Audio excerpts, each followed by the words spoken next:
Well, welcome everyone to our first Meet the Finalists webinar. I'm Alison Dunn and I'm a Joint Managing Director of Chamberlain Dunn, who are the creators and the organisers of the Advancing Healthcare Awards for healthcare scientists, allied health professions, and those who work alongside them in support roles. For the past 15 years, these awards, UK-wide, have been doing their bit to highlight the often overlooked contribution of these health professionals to prevention, diagnosis, treatment, recovery, and rehabilitation. Well, we should by now have celebrated this year's winners with a great party in March, but obviously that's postponed to the 16th of October, and we've gone virtual. So no hugs and kisses this time, but I think it'll be a great show, lots of fun, and of course everyone is invited to join in.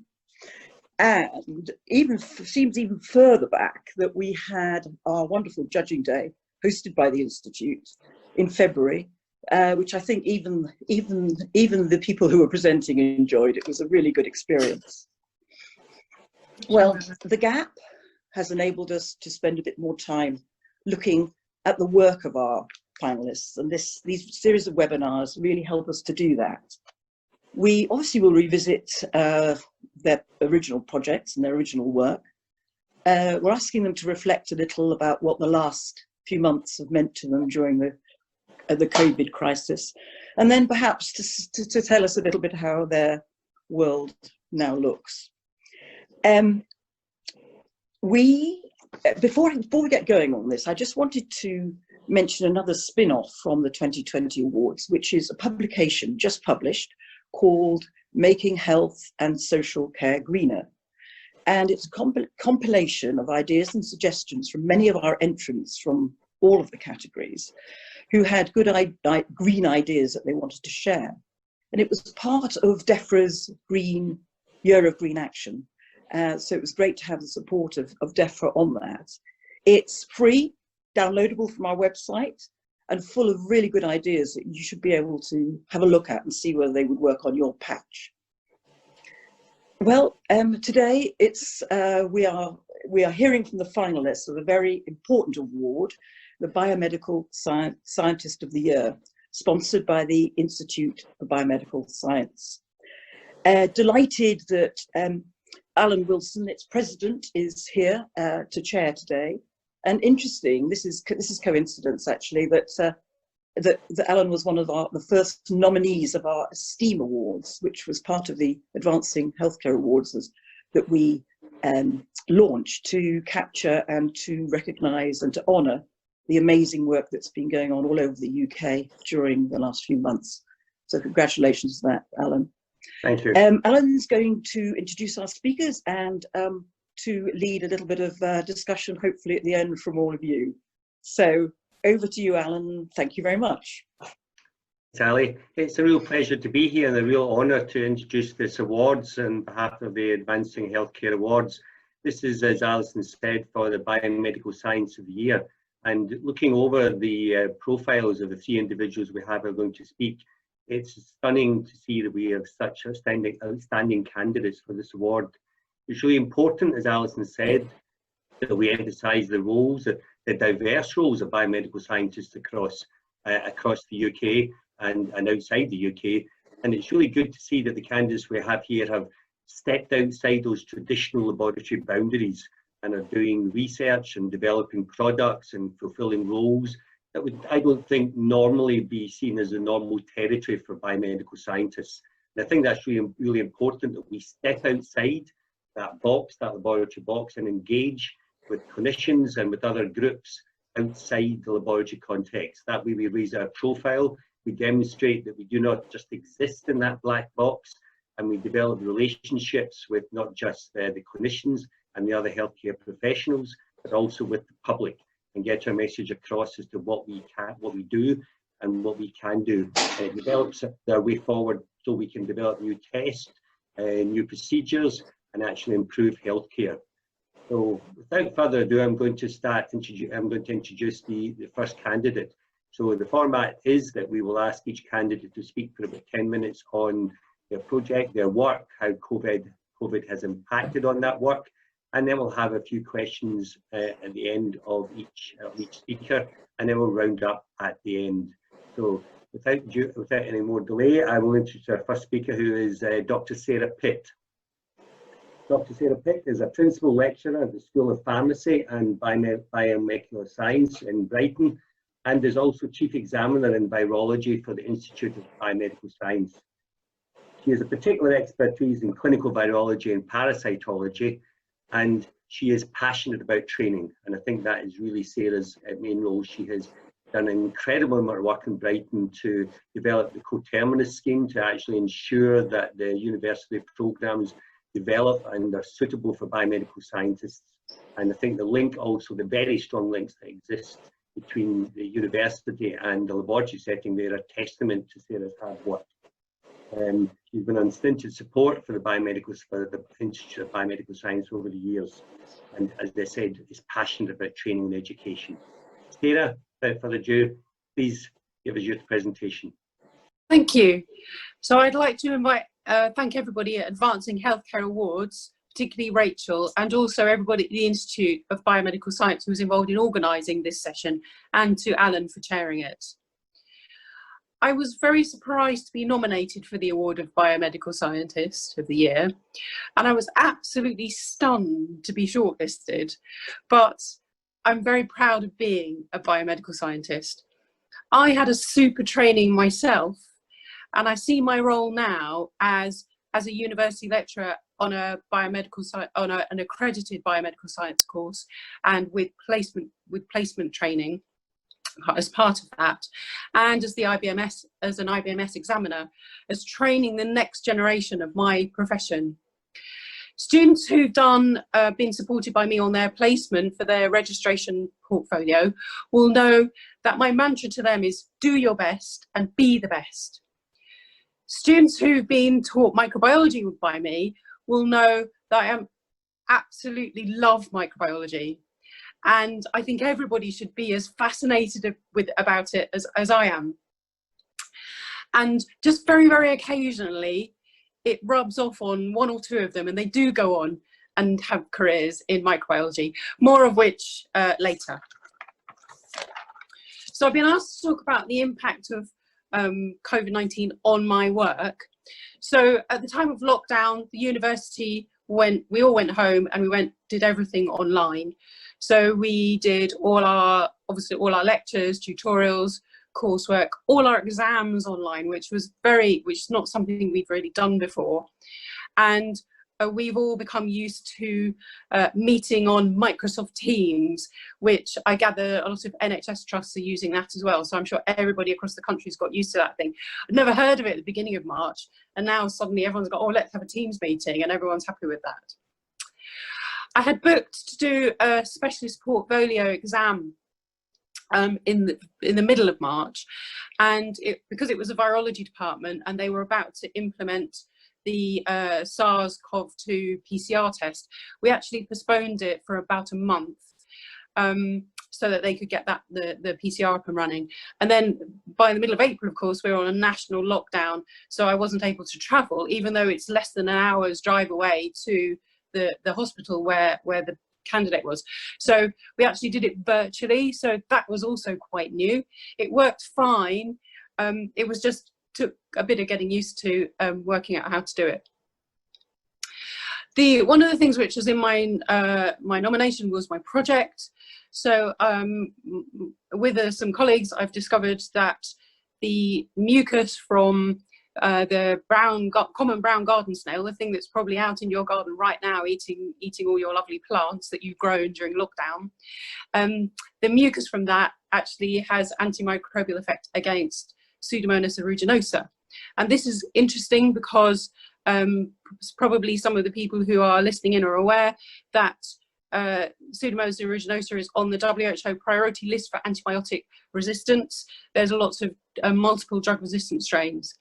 So I had planned to wait until the spring and get a whole new bunch of snails and start doing a series of projects. I've actually identified a protein, which I've named and everything. It's really exciting. And I wanted to there's a way of taking fractions of the mucus where I know my protein is, and I wanted to combine that with existing clinically used antibiotics just in a disc diffusion assay, and see whether putting the two things in combination would actually make enhance the antimicrobial effect.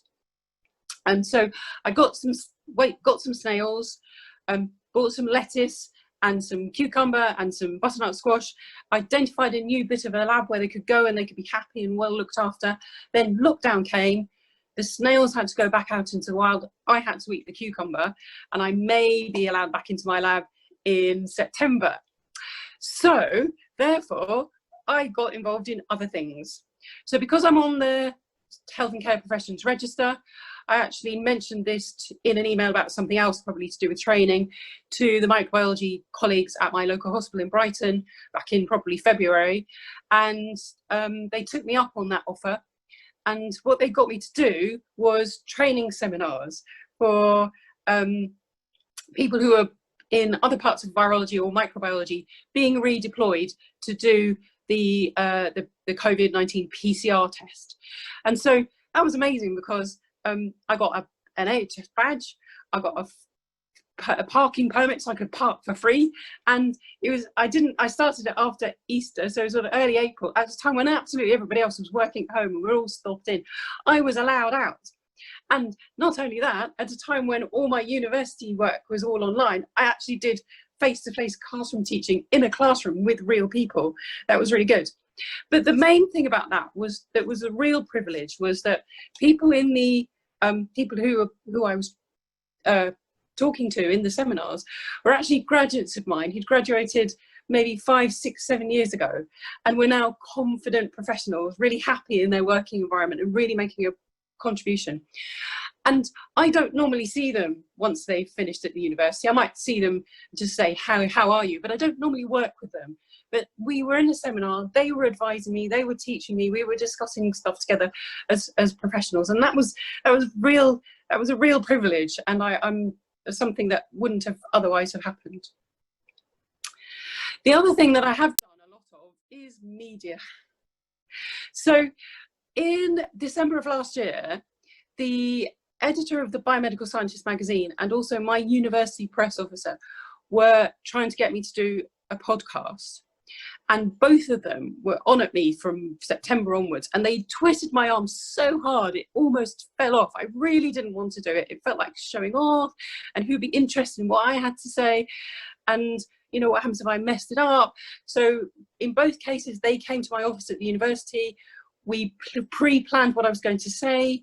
We recorded it. If I fluffed my lines, we had another take. They took it away, they edited it. I had I was able to check if I was happy with the edit before it went out, and it was all kind of in slow time, even though I was really kind of uncomfortable about that. But through the IBMS, I've actually was doing information and press releases about this new virus. And in January, I did my first live radio broadcast. It was the 25th of January. And since then, that was BBC Radio Scotland on a Saturday morning. And then a few weeks later, people might remember that there was a cluster of cases. One of the first clusters of cases was in Sussex. So through the university, I got asked to do local Sussex radio and television.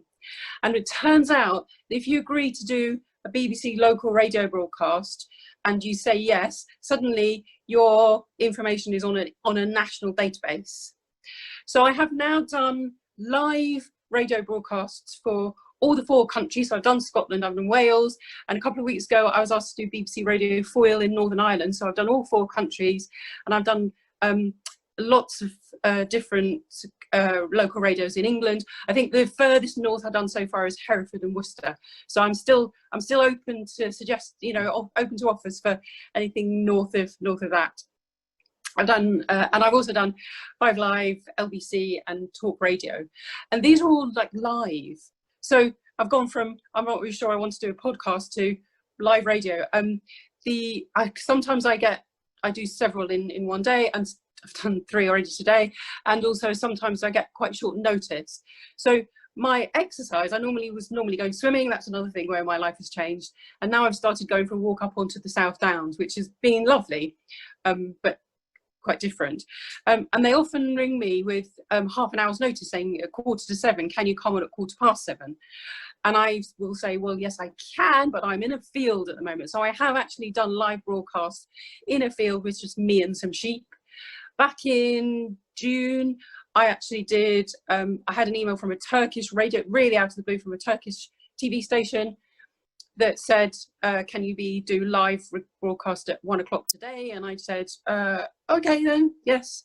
And so I'm sort of happy to do that, because every time I do it, the fact that I'm a fellow of the Institute of Biomedical Science always gets mentioned, even if I'm not talking about diagnostic testing or the work of biomedical scientists per se. The profession and the institute do get name checked. So, and I'm happy to do it as part of my I see it as part of my role as a national effort. It's something that not everybody can do it. Not everybody has the opportunity, because I'm working at home. I'm more flexible with my time. What's happened in the last few months is an absolute tragedy, and I'm heartbroken and exhausted with it.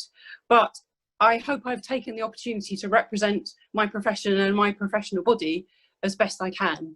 And I hope that someday soon we'll be able to meet and talk about it in person. Thank you. Thanks very much, Sarah. That was really enlightening. That was really interesting. Thank you again. Can I ask if there's any questions from the audience for Sarah?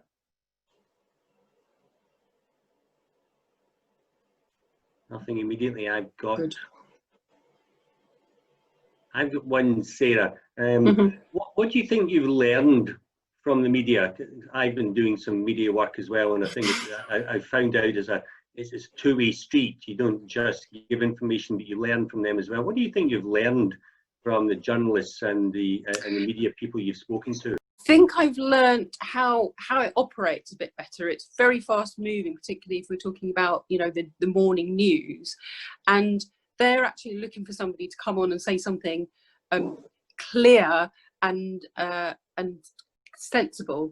And that one of the things I have learned is to self-edit myself. So I'm trying to talk about antibodies without mentioning antibodies, immune system, protein, is actually quite a challenge. But what I've learned from them is that they actually really want to understand the science. They really do. And if you take the time to chat to them, quite often they'll contact you and say, oh, can you come on later? Let's talk about it. You take the time to chat to them and they go, oh, that's very interesting. I hadn't really quite realised that. And it's actually, as you say, it is a two-way street. You're learning about how the media works. They're learning about science, and the fact that biomedical scientists actually are out there and exist, and what they do is actually has been a really good opportunity, I think. Okay, thanks, Sarah. One other question. You mentioned several changes that you've had to make in the way you train students and you deliver training within university. Of those, what do you think are likely to stick with us when we finally clear this pandemic and it will be identified as good practice? We are planning to do our lectures all online in September, and I am wondering whether that will become a bit more of a permanent fixture, because it might make it a bit more sustainable. We are actually expecting the students to come and do practical classes, so we actually do meet them. But whether doing lectures, I much prefer live lecture, obviously, because it's more fun. But I'm wondering whether we might go to having a bit more of a mixture. What we're planning to do is have a pre-recorded lecture, which the students will access before they come to the class, and then it will be online. At the moment, it will be like a 2-hour lecture, then maybe a 1-hour tutorial with Q&As, rather than me just standing there talking stuff. They will have heard me talking about stuff, because you'll record the sound as well. Yeah. But then they will come later on with their questions, so they will have 24-48 hours to think it all through. And I'm wondering whether we might actually go with that. So actually, rather than having lectures are face-to-face in a lecture hall, it will be more of a tutorial type thing. But with large groups, it's a bit difficult. But I'm not quite sure, but it may well be that we don't have big group lectures. Although I have to say that when I first did my training as a lecturer, which was 20 years ago now. At that time, they were saying, "Oh, a lecturer is an outdated mode of teaching," and it's not. It hasn't really gone anywhere. So I don't know really. Okay, right. Thanks, Sarah. Thanks again for your presentation. Thank you. Any other questions for Sarah before we move on to the next speaker? Okay, right. Thank you. The next speaker is Guy Orchard. Guy is looking my paper, is described as a consultant grade biomedical scientist and works for Viapath in St Thomas's dermatopathology department. I think the thing that stands out from Guy's bio is the innovation that he leads. And certainly I think there are not many biomedical scientists across the country that have been responsible for introducing, for basically designing new products that are successful commercially. And I know he's working on a third. So he leads the MOSE project department as well, the MOSE service in St Thomas. And again, that is at the cutting edge of what we do. Looking through his bio, what strikes me from it is his dedication to the service, his desire to motivate and to lead and to design new services and to step outside again and to educate those in these cutting edge areas. So I think that's again another vital part of why we're here today. So without further ado, I'll pass you over to Guy for your presentation. The floor is yours, Guy. I'd like to say thank you very much to Allan and indeed all the other finalists for getting this far. Thank you to the Advancing Healthcare Awards team for organising everything. And I can only say, in answer to the first query, which is what has happened since COVID and how has that affected your project and your working practice, I can only say it's quite an enlightening experience in some ways, because I've learned how to use IT much more than I ever did before. And Zoom and Microsoft Teams are now familiar to me. They certainly weren't before all of this. In terms of how it's impacted the work that I do in my role at Viapath Analytics, it's been difficult. We've had staff furloughed, we've had self-isolation. I'm in fact currently self-isolated because I came encountered with a staff member who was symptomatic, and so I'm working from home today. In terms of how I plan to continue with this work, I'm pretty keen to ensure that the paths that we've set in terms of how we go about the next innovation project are in place, and I am talking to my staff about all of that. What I thought I'd do for the next 10 minutes is just go through a short presentation with you, which Rachel is very kindly going to help me with, but I'll just, we don't need to worry about that first slide, we can move on from that. So next please, Rachel. Well, again, I think Alan's already alluded to what I've done. I have been in the same department nearly my entire working career. I was a junior B, for those of you out there that knew what that was. It's an A-level student at 19 when I walked into the lab, and 35 years later, I'm pretty well much in the same department, and now I'm the lab lead for it. I also happen to be, for my sins, the chief examiner for the IBMS in cellular pathology. I have been for the past 4 or 5 years, and I'm also now the newly appointed deputy editor of the British Journal of Biomedical Sciences. Next slide, please. Innovation. So Allan touched on the fact that a lot of guys' work, which is a little bit out of the box in terms of what most BMSs get to do, is largely focused on innovation. And indeed, this is why I'm here, I think, in the final. What I aim to do in my diagnostic service is to try and improve aspects of histological investigation that can actually try and make a difference to how we practice. And that's not just histopathology in my local lab, but histopathology worldwide. And in that regard, I had 2 key projects which fed into this nomination. The first one, it was a concept to design a chemical, and that chemical was called Cellsoft. And the second one was a bit of engineering. I do a bit of model making and things on the side when I'm bored. And so I thought I'd try and put some of that to the test with the second concept, which was to develop a new cut-up device, which we call TruSlice and TruSlice Digital. All of this was done in partnership with a company called Cellsoft, who I've had good communications with over a number of years, and who helped me put the designs, the concept, the construction together, and then enabled me to do the trials in my workplace, and also follow the patent process, which I have done with both of these things, and then the subsequent publications that ensued from the work that was generated. I also had quite a significant hand in the marketing and the packaging of certainly the first product, and I'm much indebted to my staff at St John's, many of whom chipped in with ideas about what the colour of it should be, what fragrance it should have, etc., etc. So it became very much a shared departmental project from fairly early on. So I'll start with the first one. Next slide, please. So the chemical, let's talk about that. How did that come about? Well, I had it's a chemical that I made because we were having problems with particular hard tissues like toenails and others that had very keratotic surfaces that became very difficult to section using conventional microtome.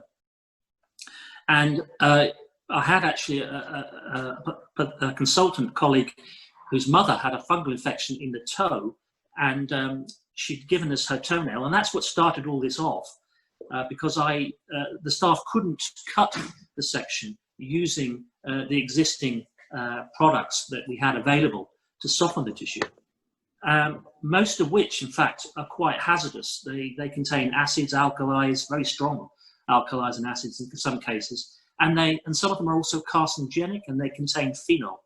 So it occurred to me, one, I had a problem with a toenail from a consultant colleague that was posing great difficulty because we simply couldn't section it. And secondly, well, there must be another answer to using other products that are more environmentally friendly, that are CE marked, and are suitable for laboratory use. Next slide, please. So I had to do a literature search, find out what the story was with softening agents. And I had to go back to the 1930s to get any sort of decent sort of publications on tackling this particular problem, because there hasn't actually been an awful lot of published literature for many decades on this, which explains why we were using the same compounds in the labs when I first moved in as we were when I was developing Cellsoft. So really quite a reasonable period of time of not an awful lot of development. First thing I had to do was, when I read these papers, was realize that they were not comparing. They were simply stating this is a good product to use to soften tissue, and they stood alone as papers, but they weren't comparing, contrasting. So the first thing I did was do exactly that. I took all these papers and analysed the products, and then I brought them into the lab, and I got all the staff to cut their toenails and fingernails, and we processed them, and then in a controlled way we did tests on all these products.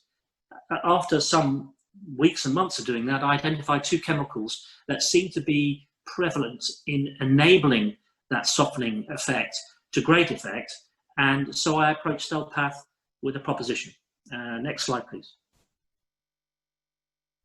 And the upshot of that is we went through some trials, developed 2 or 3 combinations of these two compounds, and came up with Cellsoft. And the advantage of this particular product is that we know it's an excellent material or substance to use on hard materials. It improves sectioning and even allows ribboning of sections on hard tissues. We've been able to do that with it. It has very low risk to the user. It is colour scented for clear identification, and it was also now sold in 20 countries worldwide. So it has reached a wide market outside the UK and is still quite popular. Manufactured in partnership with Cellsoft, as I've said, and with a patent which is shared with Guy's and St Thomas's NHS Trust. Next slide, please. So what I do here is just show you a couple of examples of an image gallery, if you will.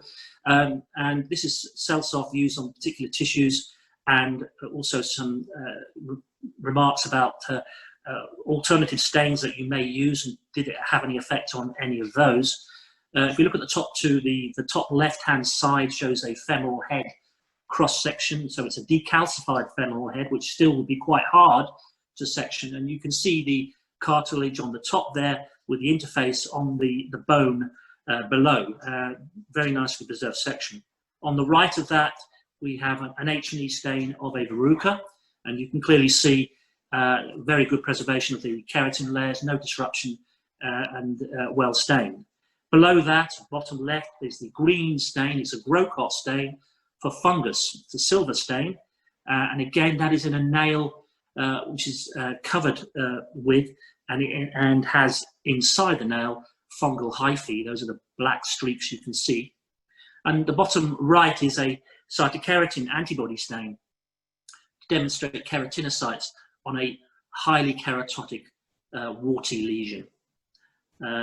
So you can see it doesn't seem to have any detrimental effects on tissue staining, but it does seem to work very effectively to soften the tissues. Next slide, please. The second item I'm going to talk about is this device called TruSlice, and there are two forms of it. On the left, you see the smaller version with the colourful, bright inserts. That is called TruSlice, and on the right, on the top there, that is TruSlice Digital. A lot to do with TruSlice Digital, and you can see the difference there is that the TruSlice Digital is a bigger dissection device, and it contains a micrometer. That's that little black box you can see on the side there, and then below you can see it in action. Next slide, please.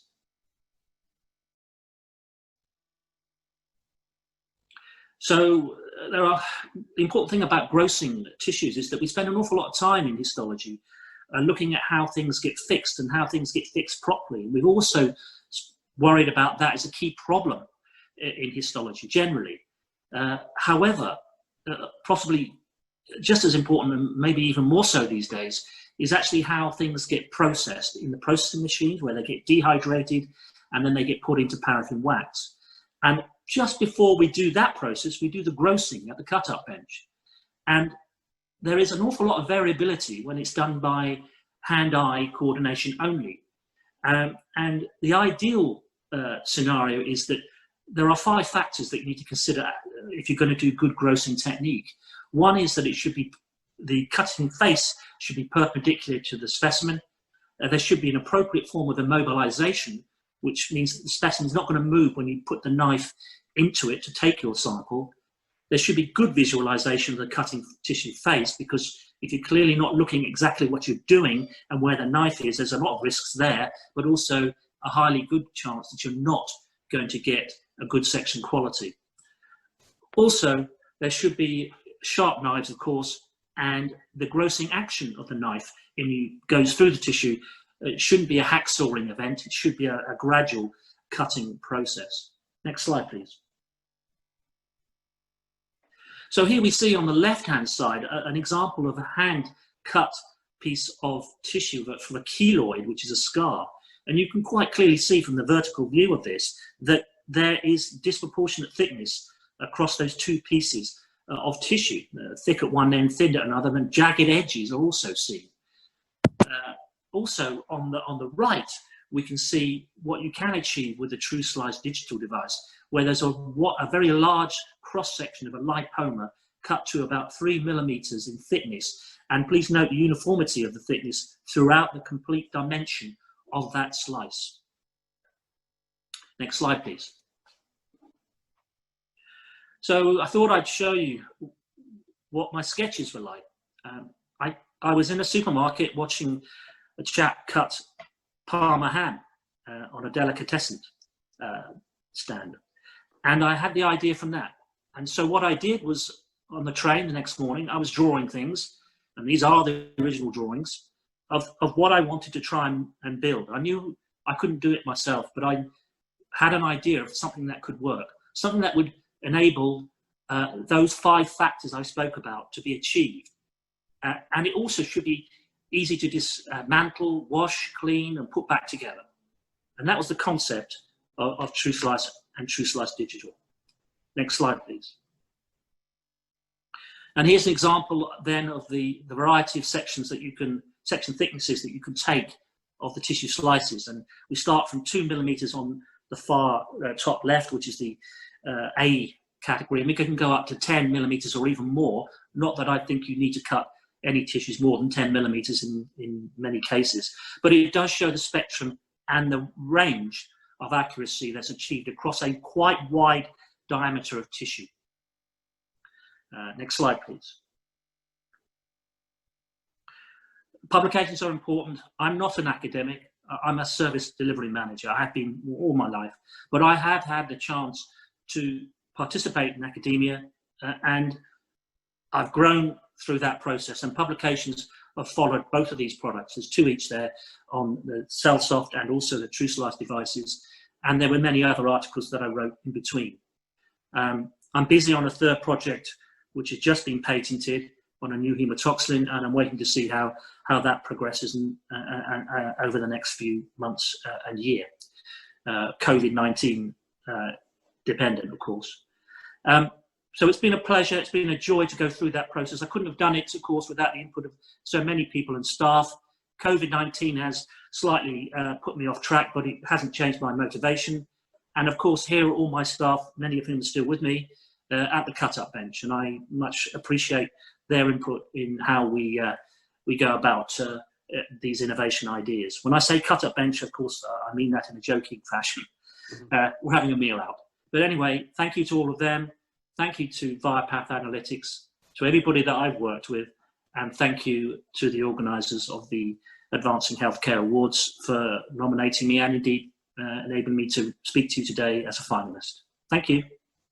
Thanks, Guy. That was fascinating. A really interesting story about innovation, and I think something over the years that generally, especially within, excuse me, cellular pathology, I think we've lost a little bit as we've moved into more automated and standardized processes. Can I ask if there's any questions from the audience for Guy?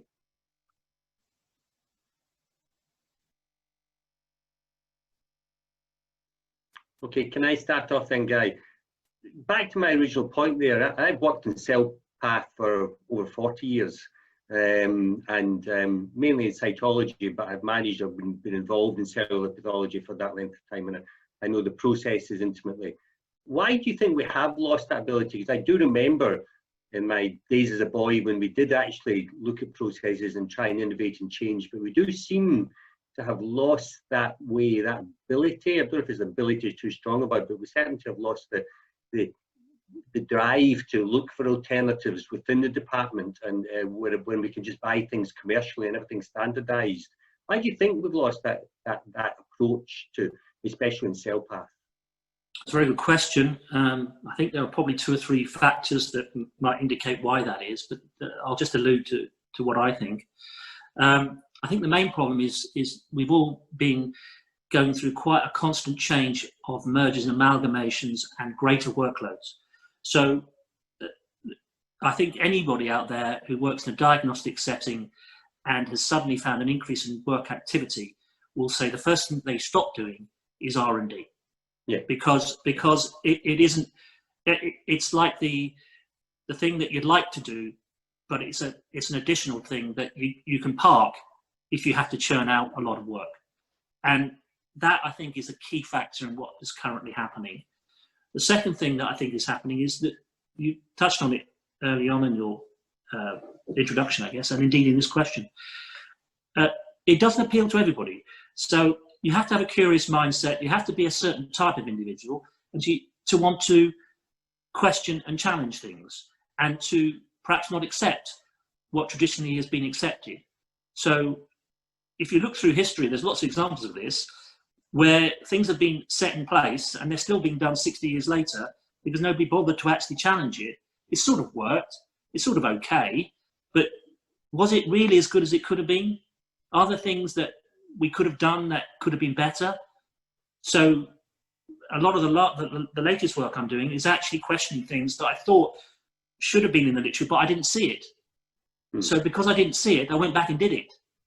So essentially, there's also got to be a bit of a question, answer, rationalization, and trying to work through a maze, really, work through a strategy to get to some common denominator that gives you some evidence. And I think that doesn't come easily in any environment, especially if it's not a research one, which is in fact where I am. But I've been lucky that I've always been very enthusiastic. So I'd stay the extra hour or two. I'd come in at the weekend and do something. I would take interest, and that's something I've always done. Thanks, Guy. I think we've got a question here. I think I've just saw it spot up. I don't know if anyone else saw it there. Yeah, can I a question from Deborah Lakeland, and it's about how long did it take you to get your idea to the market, and does your trusted department benefit from sales?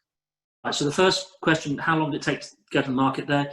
The first one, Cellsoft, I went straight to the Trust's business company rights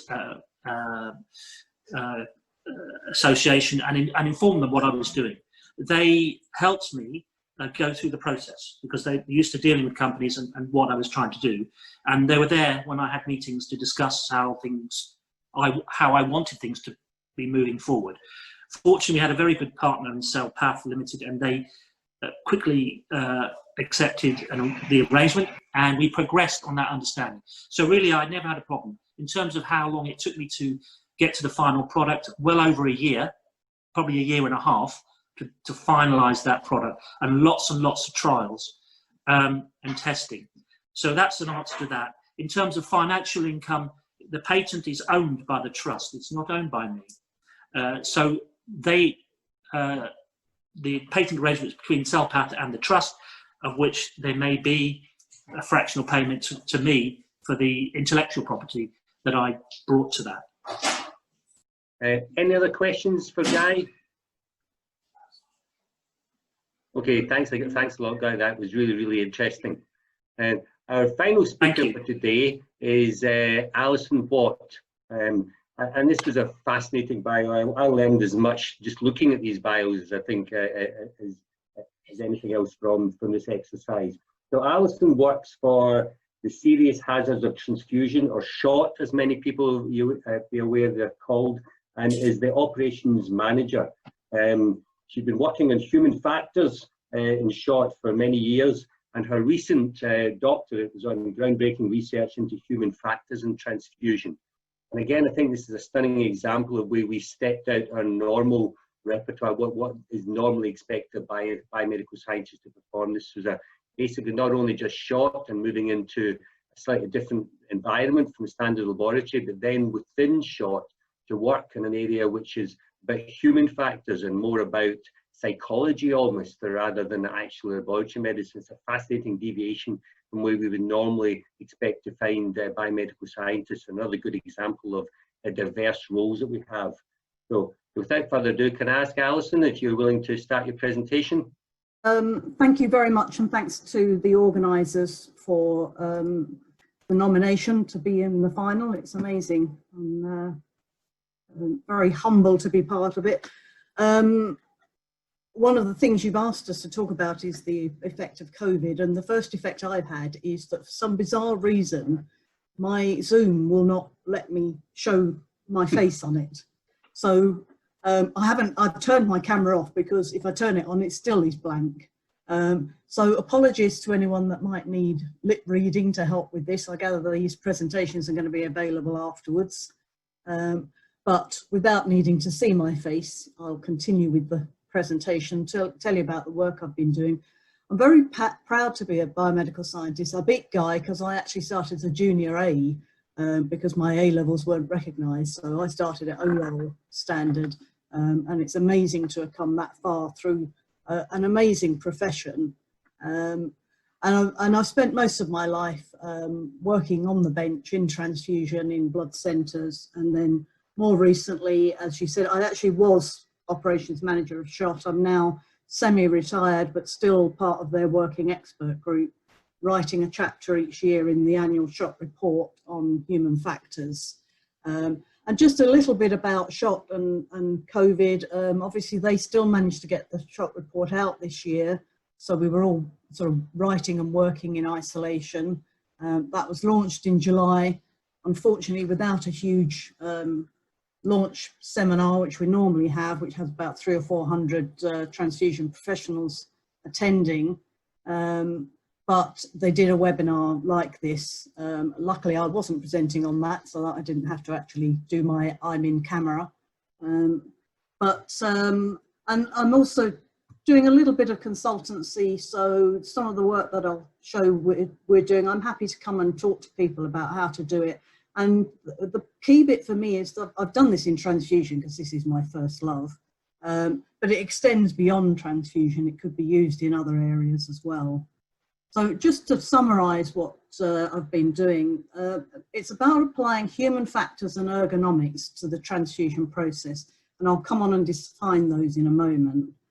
And then it's looking at recommendations for how errors and adaptations to processes that often cause errors could be understood better.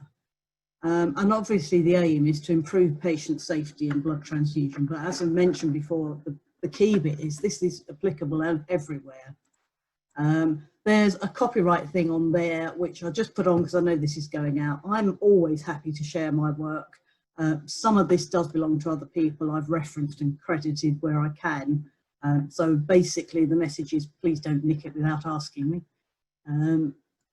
So defining human factors, this is the official definition from the Chartered Institute of Ergonomics and Human Factors, which is the ergonomics equivalent of the IBMS. And the first thing to say really is that ergonomics and human factors means the same thing. But if I tell people I'm working on ergonomics, they go, oh, I know all about that, that's comfy chairs. And whereas comfy chairs are actually important, that's not the only interaction between humans and other elements of a system. And the whole scientific discipline of human factors, or ergonomics, which it's sometimes called, is looking at how systems and humans need to work together. Perhaps the best way to do that is to give an example. And if you think about the phrase an accident waiting to happen, how many times do we see that or think that? And a good example, and this is a real example from a SHOT error report. SHOT takes all of the reports of errors by transfusion errors made in hospitals across the whole of the UK. And if you look at those two point of care testing machines used in theatres very commonly, there's very little difference between them. And you're rushing and you're busy and somebody says, go and do hemoglobin on this patient, and you pick up the glucose machine by mistake, which looks identical. And a patient in theatre is going to have a low glucose, probably around about 6 or 7. And I know we've changed the format of hemoglobin, but a lot of people as old as me remember when 13.7 was a good hemoglobin, and 6 or 7 was a point at which you'd transfuse them. So very easily you can see how that mistake happened. And that's about the system not making it easy for the person to do the right thing. So the whole idea of this research was looking at how we can apply these concepts to blood transfusion. And if you think about this headline from the London Evening Standard, nobody expects to go to work one day and end up with a conviction for manslaughter. And that could happen to all of us. It happened to be a nurse, it could be a lab person, particularly a transfusion lab person. They know, I've known all my life that that's a risk. But does that help anyone, that blame game? Does that actually make it any safer for anybody if you just convict a single person? And we looked at the incidents reported to SHOT, and this was part of my research, putting in processes to do this. And about 60% of the incidents end with just blame on a single member or other members of staff. And that's not really helping to deal with the problems that are actually part of the system. And we work in the NHS, we know what this is like: poor IT, lack of general resources, particularly lack of staff, and often lack of the right staff. So we've seen all the downskilling, you've got the wrong staff, they're not being trained properly. Training's the second thing that always goes when you haven't got time to do stuff. What happens then is that people have to adapt the processes in order to get the job done. So they do workarounds. And 99.99% of the time, that's going to be fine. That's going to be a success, and everybody gets on with their job, and we're all NHS heroes and we get clapped for in COVID. But once in a blue moon, it's going to be a failure. And that's going to lead up to this person getting convicted for manslaughter. And is that going to change any of these underlying things that are causing the problems? So we looked at how could we actually audit that and try and find out how these systems are being adapted and what the problems can be caused there. And so we looked at process resilience, and it was quite a simple idea. I say this is the end of 5 years research, so it took a long time, but the basic idea is simple, which is to walk through the transfusion process in a few hospitals, talking to the staff. And this is just a pictorial of the full transfusion process. So you're going from requesting the blood right through to administering it. There was no attempt to try and do this on an individual patient basis, just looking at the processes in those areas. And obviously the middle bits from 3 to 6 are the laboratory bits. But we went through the whole process looking at everything.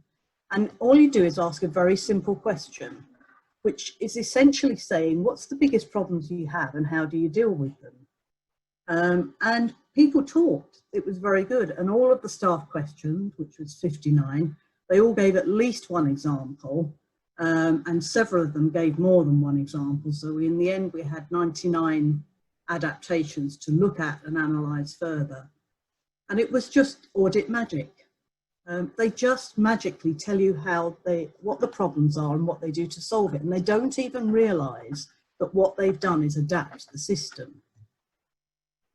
What happens though, of course, is that changes are commonly forced on the staff if they feel they have to adapt to get the job done.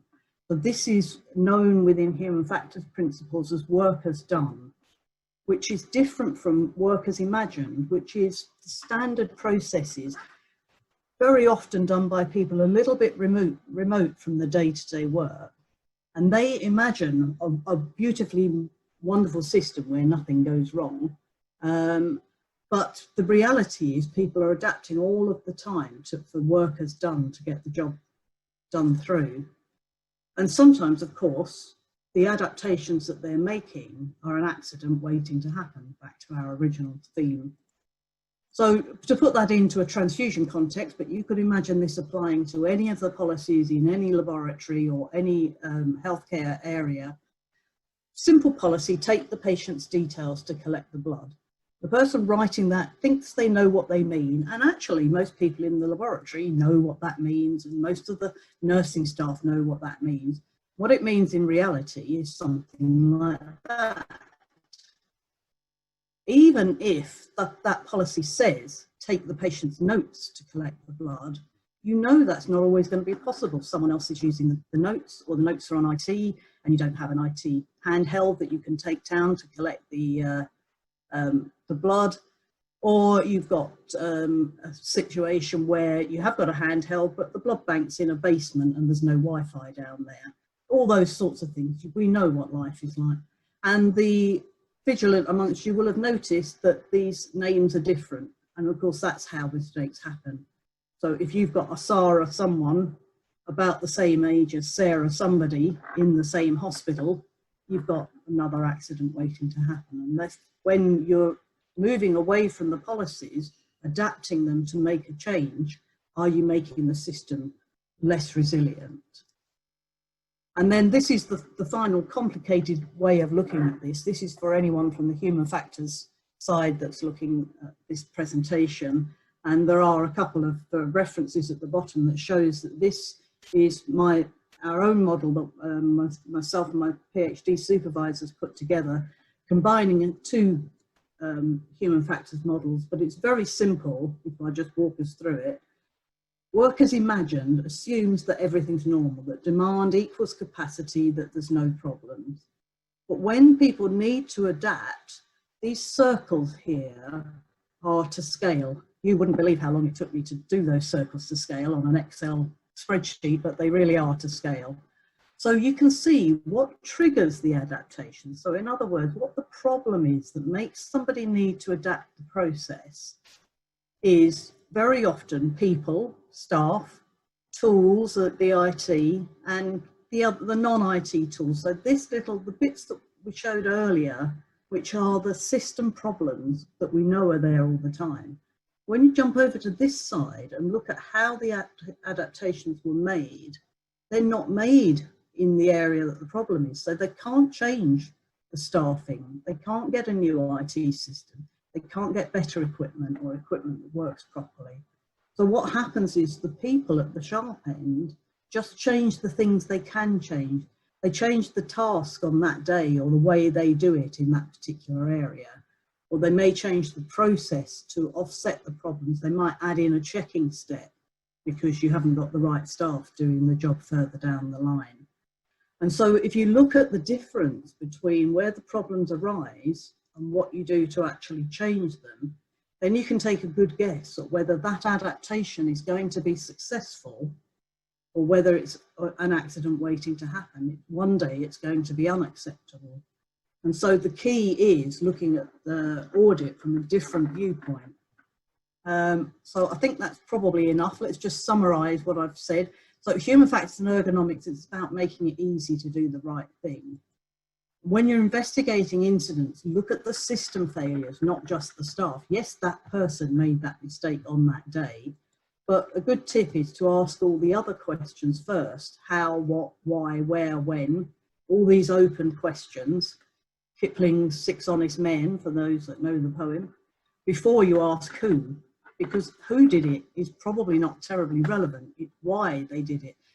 And if another person could make the same mistake, then the system is at fault, not that person. And how many incident reports do we see that end with staff are going to be retrained, or even worse, reflection? That's like being put on the naughty step. Go away and think about what you did wrong. Or I'm going to email everyone in the department and remind them not to make mistakes. Do we really think that's ever going to work?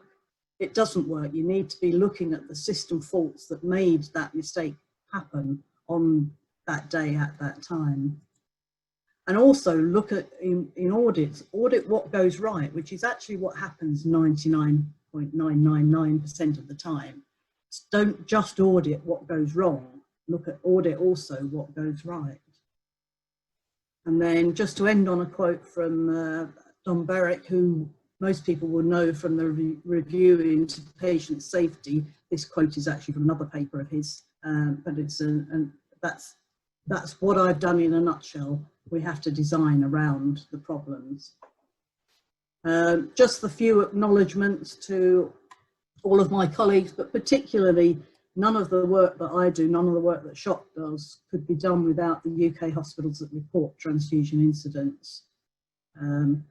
And my final slide is just a few publications for people that want to go back and find a bit more information about this. Thank you very much.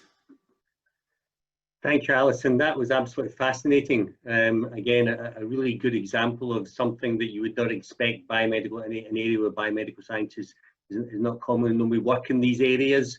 And what you've done here is an incredible piece of work that will undoubtedly impact on patient safety. So, any questions for Alison?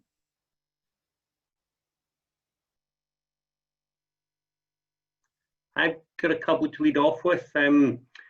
Your work is, as you say, largely generic, although you've adapted it to blood transfusion. But I was sitting here thinking with my background in 2 specific areas, one of which is very close to what I do, and that's cervical cytology and cervical screening, where we investigate incidents, and it becomes more complicated here because we do regular audit and look back exercises after every cancer diagnosed in cervical screening. But the issue now is emerging is that we used to do that as a purely educational exercise. But now, due to duty of candor, where we have to identify in any retrospective error that may have impacted, we are duty bound to declare and inform patients. I think that's adversely impacting on the way we do the audit. Does that link to your work? Does that impact in what you do about the legal implications or the potential informing of individuals when you do these audits, do these incident investigation? How is that managed? Yeah, absolutely resonates. And I think one of the problems you've got there is the moving properly away from a blame culture. Yeah. So people talk about just culture. That's a concept of people don't want a no blame culture, because if somebody does turn up to work, high on drugs and makes some kind of terrible error, or is deliberately doing something that would be dangerous to patients, then obviously you need to deal with that. But what you tend to find very often is most organisations will go, oh, we have a no blame culture, or we have a very just culture, except that on this occasion you made that mistake and it's all your fault. And so what happens then is people are scared to admit to mistakes. They're scared to look at ways around doing it, and they will make changes. Another part of my research that I didn't include was we did also ask what do your manager and colleagues think about this adaptation that you've made? And what we found was 78% just said, I've never told anyone. Yeah. Yeah. So they make these changes, and sometimes they know that they're violating a policy, but sometimes even the good changes, even the brilliant ideas that they've had, they don't tell anyone about it because they know they're not supposed to do it that way. Yeah, yeah, it's fascinating, and I think I was sitting here scribbling some notes, and I think that very quite simple audit approach of simply wandering around and asking people about the processes is something that we've maybe lost sight of it, and certainly it's something that I've noted down that I think I'll try and introduce it into my laboratory. So that was fascinating, Alison. Any other questions for Alison? We have one other question that's popped in, I think, for Guy while we've been speaking. And Guy, it was about the hematoxin. It's from Geroy and Jola Gabriel. And you mentioned about a new hematoxin you've created. What was the process you underwent to make up this new formulation? Right, so that's something that wasn't part of the application. This is the product that we're working on right at the moment. So again, not dissimilar to the other two products, I realised, having done a separate piece of work on hematoxin generally, that there were some questions I had from the history books and from things that weren't done. And I spent quite a lot of time looking at the periodic table, trying to work out mordants that perhaps hadn't been used, that could have been used to make a new hematoxylin. And essentially that's what we've done. I mean, I must say that we targeted about 3 or 4 key elements with various combinations, and nearly all of them failed, except one, which worked. And that is, in fact, the hematoxin that we are working up at the moment. It's a brand new one with a new mordant, and we have patented that. And so now we're doing the research behind how useful that may be in the future. So that's the next piece of innovation, if you will, that I'm currently working with my team at St. Guy's and St. Thomas's Hospital Trust. Thanks, Guy. We have one other question. I think, given the time now, I think we may make this the last question, and it's from Jamuna Turai Singham, and I think it's directed at Alison. From your opinion, what would be the best step to be taken to reduce such mistakes other than adapting? Yeah, that's a very useful question, and actually it's kind of almost the other way round. It's the adapting that can lead to mistakes. So it's understanding how people adapt, and when they're adapting in a resilient way, that's fantastic. That's what you need to be able to do. The very good example of that is the guy that landed the plane on the river. That film Sully a while back. You need that kind of resilience and the ability to adapt when you absolutely have to. But you also need to audit those adaptations to make sure that people aren't just going away from the standard processes and drifting into an area where mistakes are going to happen. And it actually needs to be wound back further than that. It's about designing the system in the first place. And linking this back to COVID, it's been quite interesting seeing how people have had to adapt their processes and their systems, and how some places have done it really well, and other places they think they're making the right moves, but it actually doesn't make sense. I live in Manchester currently, and the nonsense from Matt Hancock yesterday about, I had no idea if I'm allowed out or in, in some respects, I'm lucky in as much as I'm immunocompromised, so I'm shielding anyway. So I'm not going anywhere, whatever Matt Hancock says. But I believe I can go to the pub and accidentally bump into my neighbours, but I can't chat to them in the garden anymore. So, and that is a system fault. So they haven't designed the system, and even the stupidity of announcing it at 9 or 10 o'clock last night to come into force at midnight, without telling anyone, without any of the processes in place. You need to do that first. Can I just quickly say, because I can see there's a couple of other questions coming through for me. I'm happy to answer them. My details were on that presentation, so if that gets sent out, I'm happy for people to contact me separately. Thanks, Alison. Ali, I know you're still there. What do you want to take these? Shall I take these questions now, or should we wind up and direct these questions to Alison outside this webinar? Alison, you there? Alison Dunn. Okay. See, she's muted, so maybe she's yeah, muted. I think what we'll do is we'll take that kind of offer up, Alison. I think given it's now 1:10. I think that if you're happy to, if the email instructions are there and the individuals who are directing the questions that you can direct them outside this webinar, I think that would be the most sensible thing to do. So thanks again, Alison. I think given the time, we'll now wind up this webinar. It's been a fascinating hour and a bit. I've learned a lot. I hope you have as well. I'd like to really thank the three speakers, Dr. Sarah Pitt, Dr. Guy Orchard and Dr. Alison Watt for the presentation. It's been a fascinating session. I wish you all the best of luck in the awards. And the three stunning candidates, I think it would be very difficult to separate them. You've all demonstrated that what biomedical science can offer to healthcare and to the general public. Thanks again to everyone. If there's any other questions that come out of this, please let me or the organizer of this webinar have them, and we will direct them to the individuals if they can help. So thanks again, and I think we'll now close this webinar. Thanks very much. Thank you.